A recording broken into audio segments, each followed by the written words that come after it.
Hello students, हम लोग पढ़ रहे थे जॉन लॉक। और जॉन लॉक के उदारवाद के बाद हमने उसका सामाजिक समझौता सिद्धांत प्रारंभ किया था। तो क्या है सामाजिक समझौता सिद्धांत? इसको हम पूर्ण रूप से जान चुके हैं कि किस प्रकार से मानव स्वभाव रहा उस समय और किस प्रकार से मानव स्वभाव की जो प्राकृतिक अवस्था थी वो क्या थी, और उस प्राकृतिक अवस्था में उस शांति प्रिय मानव ने एक बहुत ही अच्छा डिसीजन लिया और उस निश्चय से ही राज्य की उत्पत्ति हुई थी। तो सामाजिक समझौता सिद्धांत से राज्य की उत्पत्ति जॉन लॉक के सिद्धांत का प्रमुख विषय रहा है। तो उसने उस समय बताया कि मानव स्वभाव क्या था, प्राकृतिक अवस्था क्या थी, समझौते के कारण क्या रहे, समझौते की विशेषताएं क्या रही और समझौते का स्वरूप क्या रहा। उसके बाद में ये पांचवा पॉइंट है राजनीतिक समुदाय का स्वरूप, कि जिस राजनीतिक समझौते को उस समय लोगों ने किया उस समझौते का स्वरूप क्या था, कि क्या ये समझौता उस समय के लिए ही था कि केवल एक निश्चित समय में कुछ निश्चित लोगों ने मिलकर एक समझौता कर लिया और ये वहीं तक उन लोगों तक ही सीमित रहा। जैसे ही उन लोगों की मृत्यु हो जाएगी या वो कहीं और माइग्रेट हो जाएंगे तो वो समझौता ऑटोमेटिक समाप्त हो जाएगा। क्या उन्होंने ऐसी व्यवस्था की थी? तो जॉन लॉक ने इसे समझाने का प्रयास किया कि ऐसा कुछ भी नहीं हुआ था। उस समय का राजनीतिक समुदाय एक विशिष्ट राजनीतिक समुदाय रहा था, जिसे मतलब 3 भागों में यदि हम विभाजित करें तो उसे भूतकाल का भी पूरा एहसास था, वर्तमान का भी एहसास था और भविष्य में आने वाली संभावनाओं का भी उन्हें पूर्ण एहसास था। तो भविष्य में आने वाले संकट को वो पहले से ही भांप चुके थे और इसीलिए उन्होंने राजनीतिक समुदाय का निर्माण किया, जिसका स्वरूप लॉक ने इन रूपों में समझाने का प्रयास किया। तो राजनीतिक समुदाय का स्वरूप क्या था? तो उसका पहला पॉइंट है सामाजिक समझौता अगली पीढ़ी के लिए। दूसरा है ऐतिहासिक तथ्य प्रामाणिक। तीसरा है राज्य के प्रति विद्रोह का अधिकार। नंबर 4 है प्राकृतिक कानून मान्य। तो ये जो 4 पॉइंट थे राजनीतिक समुदाय के स्वरूप के लिए, ये जॉन लॉक ने समझाने का प्रयास किया कि किस रूप में राजनीतिक समुदाय का उदय हुआ। तो बढ़ते हैं पहले पॉइंट की तरफ। तो पहला पॉइंट है सामाजिक समझौता अगली पीढ़ी के लिए। ये जो एक बहुत ही बेहतर उस समय संगठित जीवन मानव ने जो शुरू किया था लॉक के अनुसार, कि संगठित जीवन जिससे समाज में तो वो रह ही रहे थे, सामाजिक जीवन के साथ साथ राजनीतिक जीवन की भी शुरुआत हो चुकी थी और ये राजनीतिक जीवन आने वाले समय के हिसाब से कैसे बदलता जाएगा इसका भी पूरा भान जॉन लॉक ने को ज्ञात था। इसीलिए उन्होंने अपने विचारों में ये समझाने का प्रयास किया कि ये सामाजिक समझौता जो है वो वर्तमान के लिए है, वर्तमान से भूत में नहीं जाया जा सकता। अतः समझौता कैसा होगा, वो अगली पीढ़ी के लिए ट्रांसफर हो जाएगा, कि जो वर्तमान है वो आने वाले समय में भविष्य होगा और भविष्य को हमारे जो पीढ़ी के सदस्य हैं वो संभालेंगे। इसलिए ये सामाजिक समझौता वर्तमान के लिए नहीं बल्कि अगली पीढ़ी से अगली पीढ़ी तक वो आगे से आगे हस्तांतरित होता चला जाएगा। तभी ये सामाजिक समझौता एक दृढ़ सामाजिक समझौता और राज्य के रूप में टिका रह सकता है। तो लॉक ने समझाने का प्रयास किया कि समझौता होने के बाद पुनः प्राकृतिक अवस्था में नहीं लौटा जा सकता। अतः इस समझौते को अगली पीढ़ी के लिए हस्तांतरित किया जाएगा, जो सदैव ही सभी के लिए मान्य होगा। लॉक ने अपने कोटेशन के माध्यम से ये समझाया कि यद्यपि बच्चा इस संसार में प्रवेश करते समय पूर्ण स्वतंत्र होता है, लेकिन शीघ्र ही उसे किसी न किसी समाज की सदस्यता ग्रहण करनी होती है। लॉक ने यह समझाने का प्रयास किया कि मनुष्य स्वतंत्र उत्पन्न होता है, लेकिन उत्पन्न होने के बाद वो जंजीरों में जकड़ दिया जाता है, सामाजिक जंजीरों में जकड़ दिया जाता है। तो यहाँ पर भी वो यही कहता है कि उसे किसी न किसी समाज की सदस्यता लेनी ही होती है। कैसे? समझिए कि जैसे हमारा जन्म हुआ, हम बच्चों के रूप में, मतलब बच्चा जिस भी घर में जन्म लेता है तो उसे वहाँ की जाति, वहाँ के संस्कार, वहाँ का धर्म और उस घर के नैतिक नीति, नैतिक नियम उसे ऑटोमेटिकली विरासत में मिल जाते हैं। धन, संपत्ति, विचार और परिवार का जो क्रम उसके साथ जुड़ा है वही उस समाज का वह हिस्सा है। अब ये समाज उच्च श्रेणी का है तो उसका संबंध उच्च श्रेणी से रहेगा। यदि उसके विचारों में सदैव उच्चता रहेगी और जो एटमॉस्फेयर, जो परिस्थितियां उसे प्राप्त हो रही हैं वो उसे प्राप्त होंगी। यदि वो मध्यम श्रेणी में प्राप्त हो, उसका जन्म हुआ है तो उसके विचार अभिव्यक्ति करने का तरीका भी मध्यम होगा। और यदि उसने निम्न श्रेणी में प्राप्त किया है तो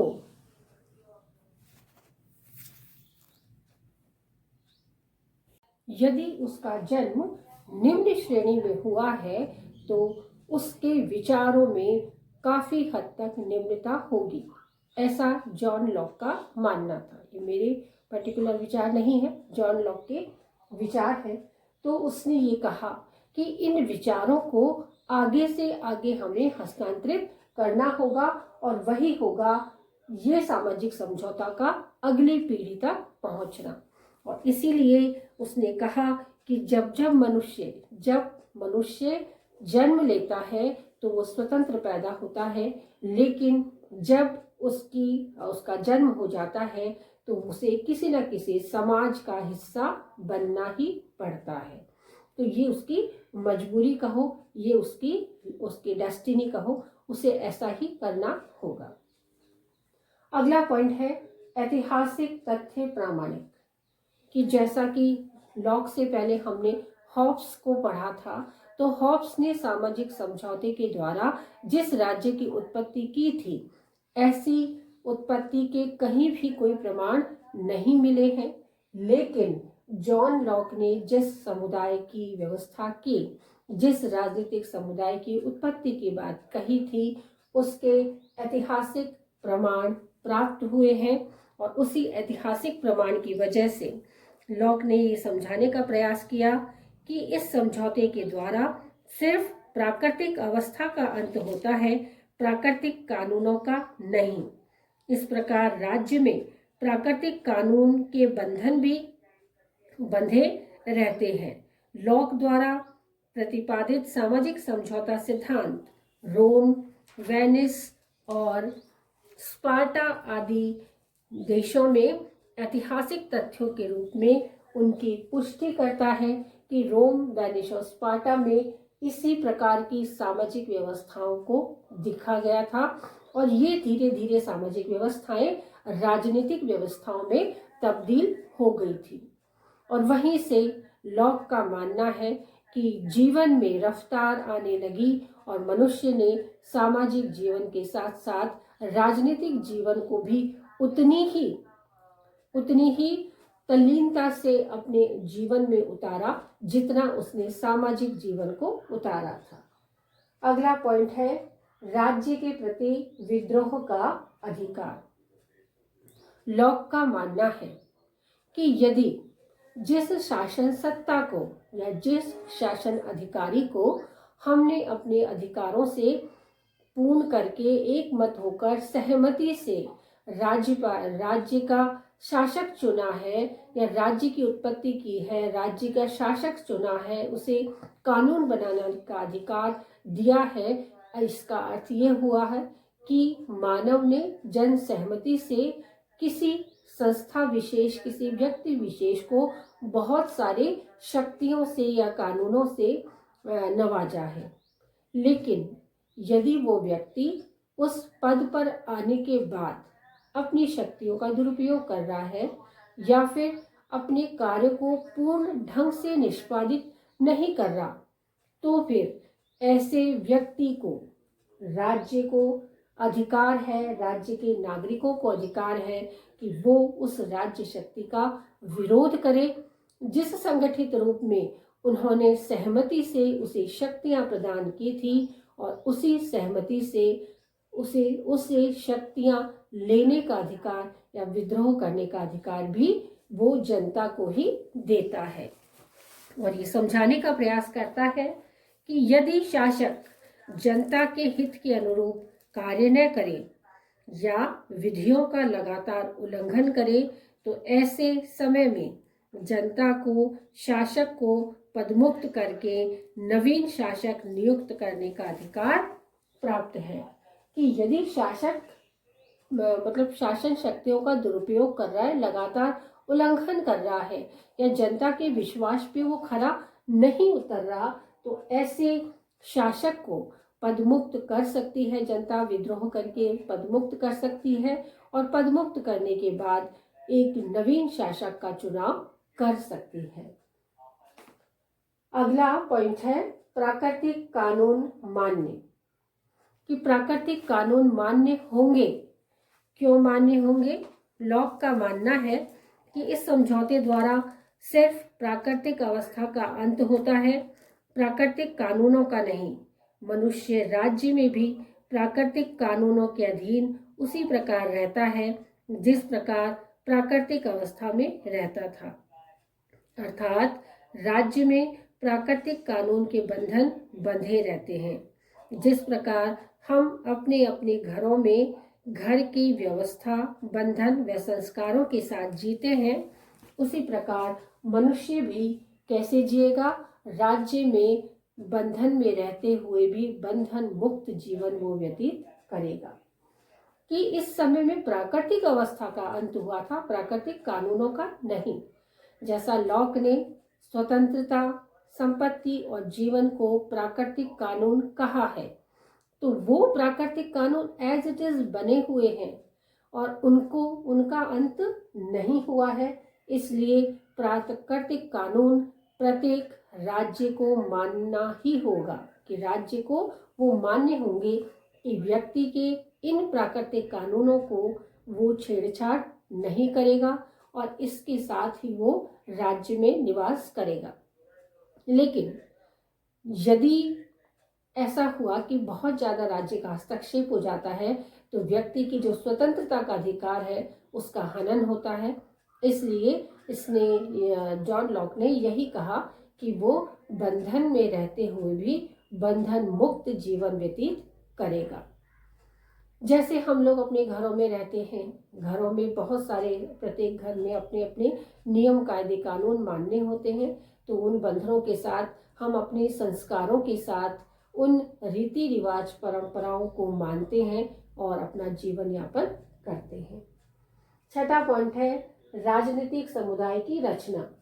तो इस कानून के द्वारा जो 5 मुख्य पॉइंट के द्वारा बताया, उस छठे पॉइंट से राजनीतिक समुदाय का उदय हो गया, यानी सरकार नामक संस्था का उदय हो गया। सबसे पहले जॉन लॉक ने ही यह बताने का प्रयास किया था कि राज्य और सरकार अलग अलग चीजें हैं।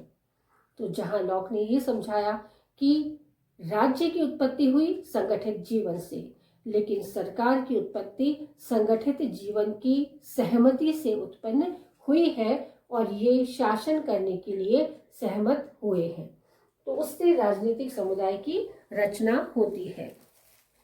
अरस्तु के समान लॉक ने भी परिवार को समाज की प्रारंभिक इकाई माना है और ये समझाने का प्रयास किया है कि प्राकृतिक अवस्था में जब व्यक्ति अपने जीवन, स्वतंत्रता और संपत्ति के संरक्षण हेतु अपने प्राकृतिक अधिकार किसी समुदाय को समर्पित करता है, तो उससे अपनी रक्षा का वचन लेते हैं और उसी समय राजनीतिक समुदाय का उदय हो जाता है या निर्माण हो जाता है। तो इस समझौते के द्वारा जिस राज्य या सरकार की उत्पत्ति हुई थी, परिवार छोटा वो है, सबसे छोटी इकाई है, सामाजिक इकाई है, लेकिन इस राजनीतिक समुदाय में एक तरफ शासन की शक्तियां थी तो दूसरी तरफ व्यक्ति को एक संरक्षण भी प्राप्त था। वो अपनी रक्षा का वचन उस सरकार से या संस्था से लेता है। यही है राजनीतिक समुदाय की रचना। अब राजनीतिक समुदाय की रचना में वो बहुत सारी बातें बताता है कि राजनीतिक समुदाय की शक्तियां भी थी, और वो शक्तियां लॉक के अनुसार 3 प्रकार की थी: वैधानिक, कार्यकारी और न्यायिक। कि इन तीनों शक्तियों को जब 3 भागों में उसने विभाजित कर दिया तो वो ये समझाने का प्रयास करता है कि वर्तमान के काफी करीब कि वैधानिक शक्तियां जो व्यवस्थापिका है, और जो कार्यकारी शक्ति है वो कार्यपालिका है, और जो न्यायिक शक्तियां हैं वो न्यायपालिका के रूप में वर्तमान में भी मौजूद है। लॉक ने यह समझाने का प्रयास किया कि राजनीतिक समुदाय का उद्देश्य केवल उन्हीं शक्तियों का प्रयोग करने के लिए निर्धारित करना था कि जो व्यक्तियों द्वारा निर्धारित उद्देश्यों के लिए किया जा सके। इन शक्तियों का प्रयोग निर्धारित विधि से ही किया जा सकता है, और इस विधि को राजनीतिक समुदाय स्वयं अपने बहुमत से कानूनों द्वारा निश्चित करेगा।